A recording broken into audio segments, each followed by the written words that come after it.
E depois da chuva? E depois da água sair pelo ralo ou por baixo do portão? E depois do alagamento, da enxurrada? O que é que acontece?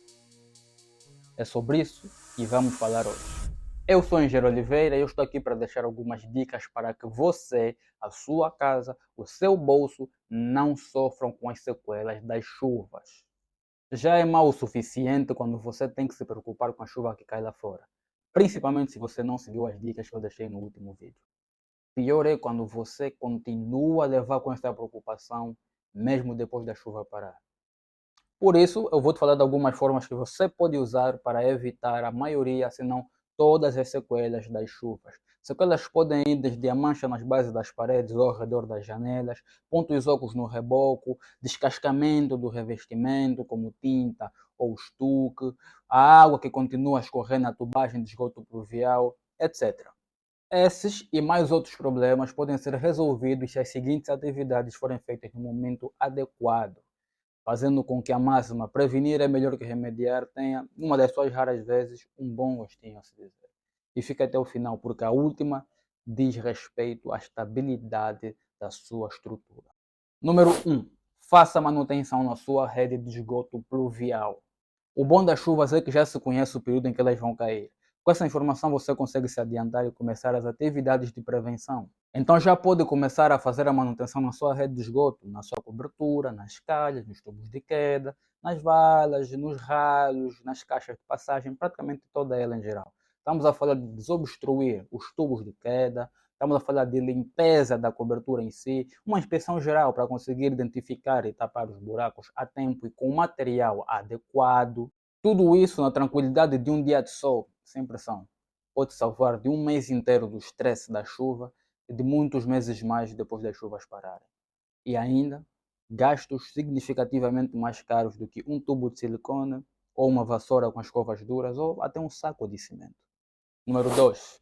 Invista em revestimento exterior de qualidade. Todo revestimento tem uma função. Nada é aplicado simplesmente por aplicar. Então, para que esse revestimento não tenha o seu desempenho comprometido, é bom que se respeitem as etapas. Porque poupar aqui, pular etapas, significa gastar mais e mais tarde. E dentro das camadas de revestimento das paredes encontramos o reboco e a pintura. Estes trabalhos, quando mal executados, podem ditar a sua qualidade de vida.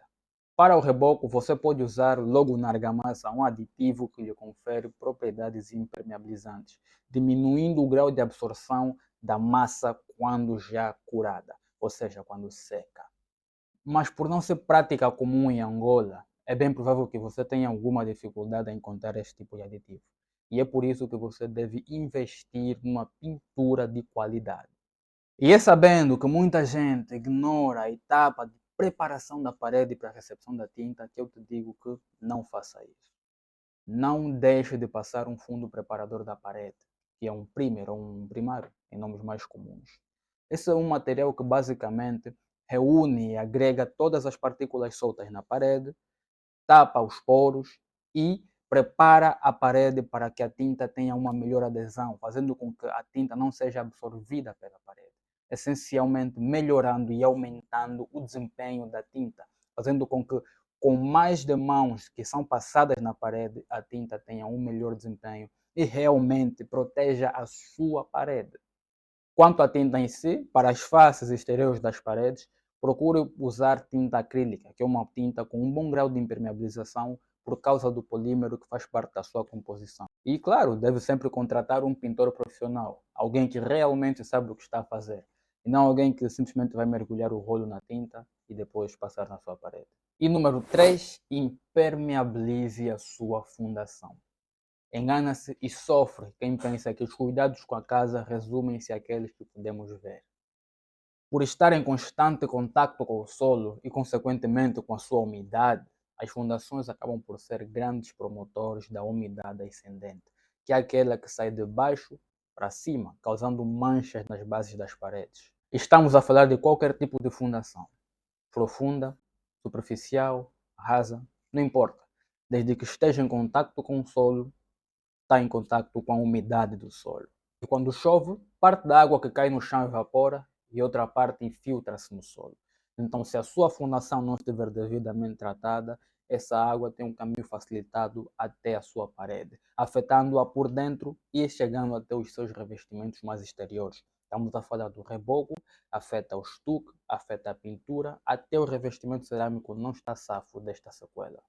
E para evitar isso, você deve impermeabilizar a sua fundação, quer seja no betão com um aditivo impermeabilizante ou com a passagem de uma camada de emulsão asfáltica na superfície da sua fundação, criando uma barreira entre a umidade e a sua fundação e, consequentemente, toda a sua estrutura.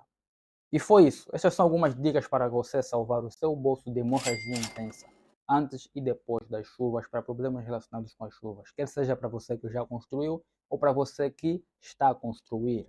Então, recapitulando, número 1, faça manutenção na sua rede de esgoto pluvial. Número 2, invista em serviços de revestimentos de qualidade. Respeite todas as etapas. E número 3, impermeabilize a sua fundação. E muito obrigado por chegar até o final. Se tens alguma dúvida, deixa ali nos comentários. Se gostaste do vídeo, deixa o teu like, porque além de nos motivar, ajuda-nos a crescer. Eu sou o Engenheiro Oliveira e eu estou aqui para te salvar da dor do bolso. Até o próximo blog.